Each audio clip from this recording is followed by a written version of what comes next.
जय हिंद दोस्तों। आज के क्लास में हम लोग सीखेंगे मैथ से रिलेटेड क्वेश्चन होगा जो कि एमटीएस और आरपीएफ से रिलेटेड क्वेश्चन होगा। जो भी स्टूडेंट अप्लाई किए हैं फॉर्म उसके लिए यह वीडियो बहुत उपयोगी होगा। तो पहला क्वेश्चन आप लोग को स्क्रीन पर दिखाई दे रहा होगा। ए अकेले एक काम को 14 दिन में करता है, बी अकेले उसी काम को 21 दिन में करता है, ए और बी मिलकर काम शुरू करता है, लेकिन ए जो है काम शुरू होने से पहले मतलब 4 दिन के बाद वो छोड़ चला जाता है। तो आपसे पूछा गया है कि बी को शेष काम करने में कितना दिन लगेगा। इस टाइप के क्वेश्चन आपके एग्ज़ाम में पूछे जाते हैं। देखिए इसको हम लोग बेहतरीन से एकदम ईजिली समझेंगे। ध्यान से आप लोग समझिए, बिल्कुल आसान से आप लोग एकदम इसको सोल्व करिएगा। देखिए यहाँ पर लिखेंगे ए, यहाँ लिखेंगे बी। ए कितना दिन में काम किया तो बोलिएगा सर 14 दिन में किया। बी कितना दिन में किया 21 दिन में करेंगे किया, ठीक है। अब आप क्या करिए, ये दोनों का एलसीएम ले लीजिए। क्या ले लीजिए? एलसीएम लीजिए, ठीक है। तो एलसीएम बोलिएगा सर इसका 42 आएगा। कितना आएगा? 42 आ गया। क्लियर है? ये हमारा समय था और ये जो आ गया ये टोटल काम आ गया, टोटल काम आ गया। अब जरा देखिए 14 में अगर आप भागा दीजिएगा, 14 से भागा दीजिएगा 42 में तो कई दिन आएगा? 3 दिन। 14 42 मतलब ए का जो कार्य क्षमता है वो 3 दिन है। उसी तरीका से अगर 21 को भागा देंगे 42 में तो यहाँ पर 2 आ जाएगा, ठीक है।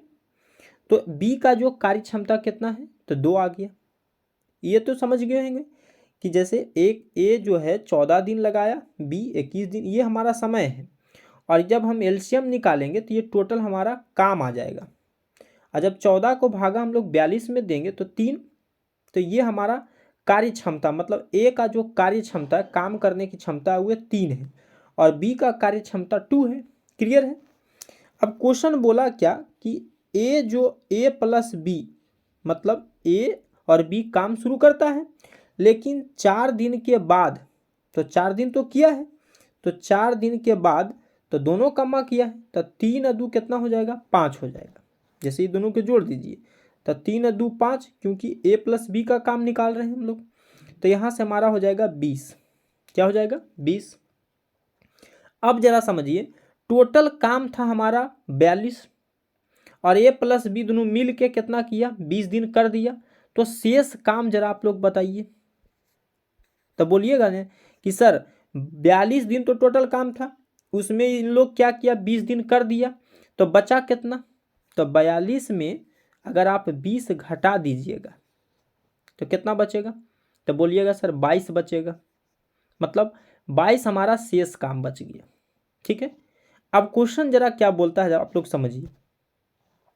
क्वेश्चन बोला कि बी को शेष करने में कितना दिन लगेगा? शेष काम करने में मतलब जैसे 20 दिन इन लोग कर दिया तो शेष काम हमारा कितना बचा? 22 दिन। तो बोला बी को शेष काम करने में कितना दिन लगेगा? तो बी देखिए कई दिन में किया, यहाँ देखिए 21 दूना 42 मतलब इसकी कार्य क्षमता कितना है? 2 है। तो 2 से आप इसको डिवाइड कर दीजिए, तो डिवाइड कर दीजिएगा, इसका कितना आ जाएगा? 11 दिन इसकी राइट आंसर आ जाएगा, ठीक है। तो ऑप्शन नंबर हमारा क्या हो जाएगा? डी राइट आंसर हो जाएगा। इस क्वेश्चन का सही जवाब 11 दिन आएगा, ठीक है। क्लियर है? तो इस टाइप के क्वेश्चन आप लोग समझ चुके होंगे। चलिए नेक्स्ट क्वेश्चन पर चलते हैं।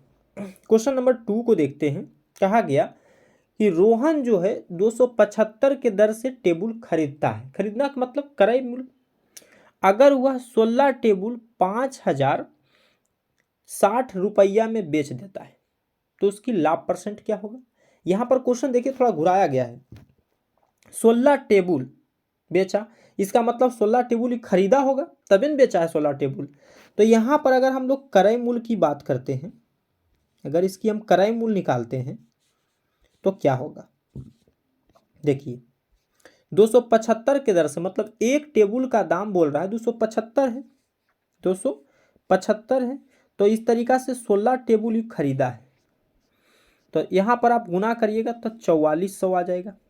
मतलब 4400 रुपया में यह खरीदा है और इसको बेचा कितना में, तो 5060 में इसको बेच दिया। तो जरा आप लोग बताइए कि लाभ कितना इसको हुआ, कितना लाभ हुआ। तब बोलिएगा ना कि 5060 में घटा दीजिए, मतलब विक्रय मूल्य माइनस क्या होगा, क्रय मूल्य होगा, यही तो लाभ होता है। तो बोलिएगा सर इसका कितना आ जाएगा, इसका आ जाएगा 660 रुपया इसका लाभ आ गया। लेकिन क्वेश्चन में हमसे पूछा गया कि लाभ परसेंट क्या होगा। तो लाभ प्रतिशत बराबर फार्मूला होता है, क्या होता है, लाभ गुने, देखिए यहाँ पर फार्मूला हम लिखते हैं, लाभ गुने 100 बटे क्रय मूल्य होता है। क्या होता है, क्रय मूल्य होता है। ठीक है, तो अब हम लोग इसमें तो इजीली आप बनाइएगा। इसके में देखिए दिया गया है कि लाभ हमारा 660 आया भाई, 660 गुने कितना हो जाएगा, 100 आ जाएगा, बटे कितना आ जाएगा, क्रय मूल्य पूछा गया, तो क्रय मूल्य हम लोग को कितना है, तो 44,000, ठीक है, 4400 है। तो यहाँ से 2 जीरो क्या हो गया, खत्म हो गया। इसको आप काटिएगा तब 15 बार में आपका कट जाएगा, 15 बार में कट जाएगा। मतलब लाभ जो परसेंट आया इसका कितना आ गया, तो 15% आ गया। मतलब इस क्वेश्चन का राइट जवाब क्या हो जाएगा, 16% हो जाएगा। क्लियर है, 16% हो जाएगा। चलिए आगे बढ़ते हैं, क्वेश्चन नंबर 3 को देखते हैं। बहुत इजी क्वेश्चन है। रोहित 88 किलोमीटर की दूरी 22 घंटा में तय करता है, तो रोहित की चाल क्या है, इसमें चाल पूछा गया है। तो आप जानते होंगे कि चाल बराबर फार्मूला क्या होता है, तो बोलिएगा कि सर दूरी बटे समय होता है, दूरी बटे समय होता है। ठीक है, दूरी बटे समय होता है। ठीक है, दूरी देखिए हम लोग को कितना है, 1188 किलोमीटर की दूरी, साफ सुथरा लिखा हुआ है दूरी, तो 1188 की जो है किलोमीटर हमारा, ये हमारा दूरी है। ठीक है, समय आपको दिया गया है 22 घंटा, 22 घंटा। इसको काटिएगा तो आपको 54 आ जाएगा, 54 आ जाएगा। कितना बार क्या आ जाएगा, 54 किलोमीटर पर घंटा आ जाएगा। ठीक है, लेकिन हम लोग को क्वेश्चन में पूछा गया, आंसर जो पूछा गया है ऑप्शन में, मीटर प्रति सेकेंड पूछा गया। ठीक है, मीटर प्रति सेकेंड पूछा गया, हमारा आंसर आया क्या, 54 किलोमीटर प्रति घंटा। तो देखिए किलोमीटर को मीटर प्रति सेकेंड में चेंज करने के लिए आपको 5/18 से गुना करना पड़ेगा। ठीक है, ऐसी अपोजिट अगर पूछ दे कि मीटर प्रति सेकेंड को आपको किलोमीटर प्रति घंटा में चेंज करना है, तो 18/5 से आप इसको मल्टीप्लाई करिएगा। तो यहाँ पर हमारा किलोमीटर है। कहने का मतलब है कि अगर छोटा पूछेगा तो छोटका ऊपर रहेगा, बड़का पूछेगा तो बड़का हमारा ऊपर रहेगा। ठीक है, तो काट दीजिएगा, 18 तिया 54, मतलब 5 तिया 15 मीटर प्रति सेकेंड इस क्वेश्चन का राइट जवाब होगा। ठीक है, समझ चुके होंगे। तो इसका ऑप्शन नंबर सी हमारा राइट जवाब है। ठीक है, चलिए क्वेश्चन नंबर 4 पे आते हैं हम लोग, जो कि मान ज्ञात करने के लिए पूछा गया है। ठीक है, देखिए ऐसे में क्या करना है, सबसे पहले इसको पूर्णांक तोड़ेंगे। देखिए इसको गुना करिए तो 7 चौक 28, 28 1 29, 29 बटे कितना हो जाएगा, 4 हो जाएगा। ठीक है, प्लस यहाँ पर बड़ा ब्रैकेट लगा हुआ है, यहाँ पर हमारा 6 है, प्लस है, और यहाँ पर हमारा 5 है, यहाँ माइनस है। ये दोनों में जरा भागा दीजिए, 8 में 4 से भागा दीजिएगा तो 2 आ जाएगा। ठीक है, बंद करेंगे इसको, 1 है इस टाइप से लिख देंगे। ठीक है, क्लियर है यहाँ तक। फिर से यहाँ देखिए 29/4 को इस टाइप से लिखेंगे, प्लस, और यहाँ पर देखिए 6, और यहाँ हमारा प्लस, 5 में से 2 अगर आप घटाइएगा तो 3 आएगा, यहाँ पर 1 आएगा इस टाइप से। ठीक है, अब आते हैं आगे, यहाँ पर 29/4 है और यहाँ पर हमारा प्लस का चिन्ह है। अब देखिए इसको अगर आप जोड़िएगा तो यहाँ पर कितना हो जाएगा, 6 3 9, 9 में अगर आप 1 घटा दीजिएगा तो यहाँ पर आपको 8 बचेगा। क्या बचेगा, 8 बचेगा। ठीक है, 9 में से 1 जाएगा तो कितना बचेगा, 8 बचेगा। अब यहाँ पर आपको करना क्या है, ये दोनों को गुना करना है। ठीक है, देखिए यहाँ पे हमारा 29 हो गया, ये हमारा प्लस हो गया, और 8 चौक 32, 8 चौक यहाँ से 32 हो गया, बटे हमारा कितना हो जाएगा, 4 हो जाएगा। ठीक है, अगर 29 में आप 32 जोड़िएगा तो 9 2 11 का 1, 3 2 5 1 6, मतलब 61/4 इसका राइट जवाब होगा। इस क्वेश्चन का राइट जवाब क्या होगा, 61/4 होगा इसका राइट आंसर। ठीक है, तो इसका राइट आंसर क्या होगा, ऑप्शन नंबर ए इसका राइट जवाब होगा। ठीक है, चलिए क्वेश्चन नंबर 5 पे आते हैं हम लोग। कहा गया है यदि वृत्त का व्यास 15% बढ़ जाती है तो उसके क्षेत्रफल में कितने प्रतिशत का वृद्धि होती है। ठीक है, इस क्वेश्चन के लिए एक ट्रिक याद रखना है, एक ए प्लस वृद्धि पूछ रहा है तो बढ़ाना है, ए प्लस बी प्लस ए गुने बी और बटी 100 होता है।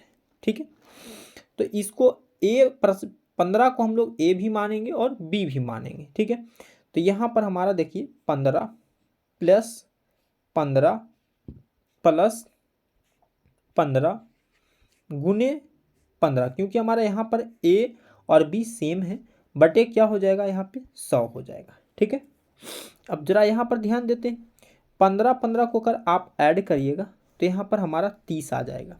ठीक है, प्लस यहाँ पर देखते हैं अगर 15 को मल्टीप्लाई करिएगा मतलब स्क्वायर क्या होगा, तो इसका 225 होगा, क्या होगा 25 होगा, 225 और बटे कितना हो जाएगा 100 हो जाएगा। ठीक है, थोड़ा और समझते हैं इसका डीपली।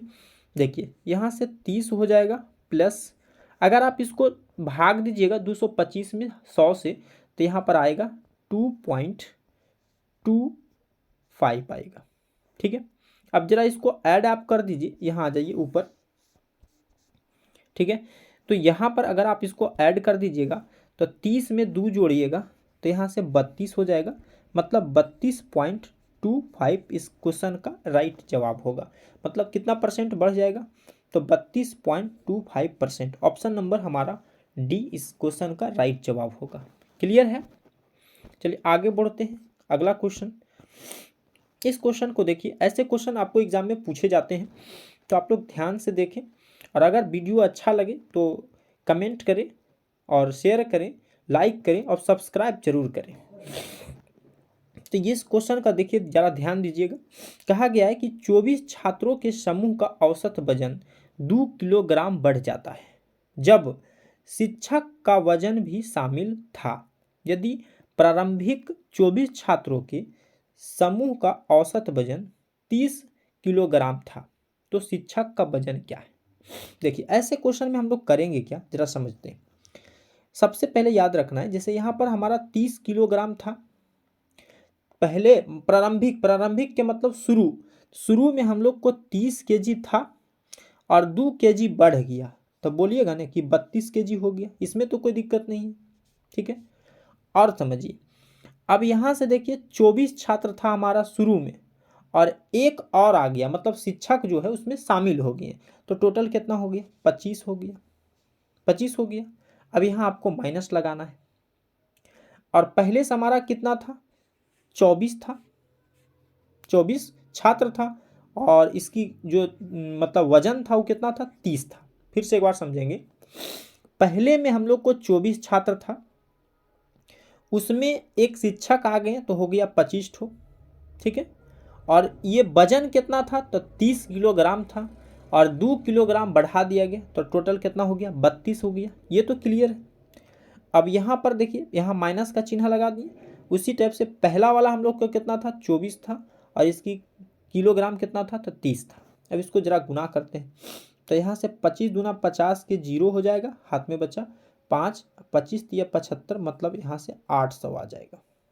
ठीक है, माइनस, और 24 दिया यहाँ हो जाएगा हमारा 72। ठीक है, अब जरा इसको घटा दीजिए तो बोलिएगा यहाँ से 80 केजी इसका राइट आंसर होगा। मतलब शिक्षक का जो वजन था वो कितना था 80 केजी का था। इसका राइट ऑप्शन क्या हो जाएगा, ऑप्शन नंबर सी इसका राइट जवाब हो जाएगा। ठीक है, तो इस टाइप के क्वेश्चन और बहुत सारे आपको कराए जाएंगे। इसलिए हमारे चैनल से जुड़े रहें और लाइक शेयर और सब्सक्राइब जरूर करें। धन्यवाद।